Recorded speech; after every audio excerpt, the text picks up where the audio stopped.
Hi, guys. Welcome back to another episode of the Dream Then Do podcast. Today, we'll be talking about romanticizing struggle. Well, stop romanticizing struggle. Some time back, I think some years back, I watched one of the episodes of the reality show, Big Brother Niger.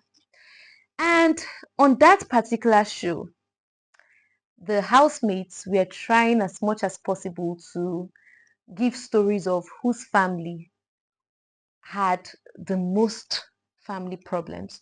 So you would hear this one say, in my family, we drank Gary for 1 month straight up. Or you hear another one say, in my family, we did not have clothes to wear. Like they just kept giving stories and stories on whose family just had so much problems.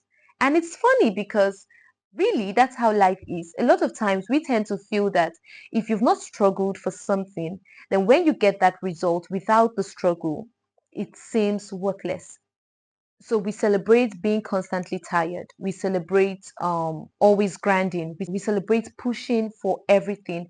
And we do that as if exhaustion is actually a proof of purpose. But that's completely wrong because really, not all struggle is necessary.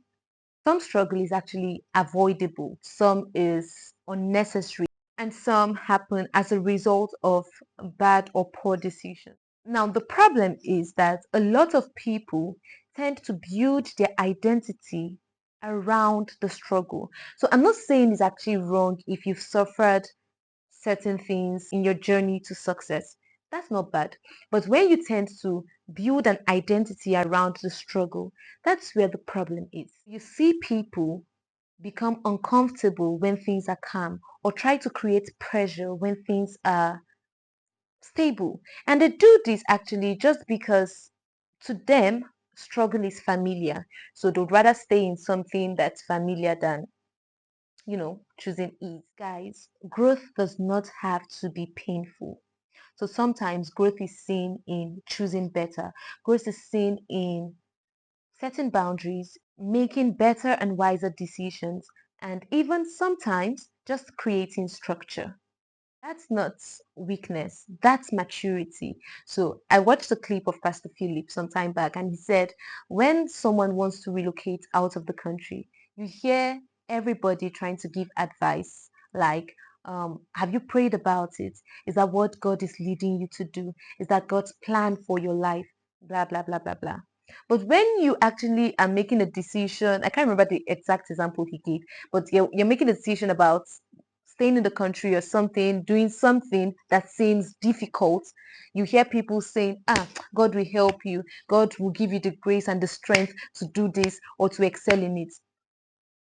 Are there situations like this? Sometimes there are, but I just want you to know that not everything God calls you to do is going to break you. So scripture says, my yoke is easy and my burden is light. Life is not always about you trying to prove your self-worth through struggles. God's burden is light and his yoke is easy. Are there times that you're going to have to pass through certain difficulties to actually achieve your goal? Yes. But it does not, or that is not a yardstick, that's not a pass mark for growth. The fact that you do not struggle through something can also be God's way of leading you. It doesn't always have to be difficult. You don't need to prove yourself or your worth through struggle. Do not need to suffer unnecessarily to validate your journey. And sometimes the most powerful decision you can actually make is to choose ease over where you chose hardship. So God is calling you to a life, yeah? God is calling you to a great life. You may go through hardship, but even when you experience ease on your journey, I want you to know that it's still God's leading and it's still God's way of training you or building you.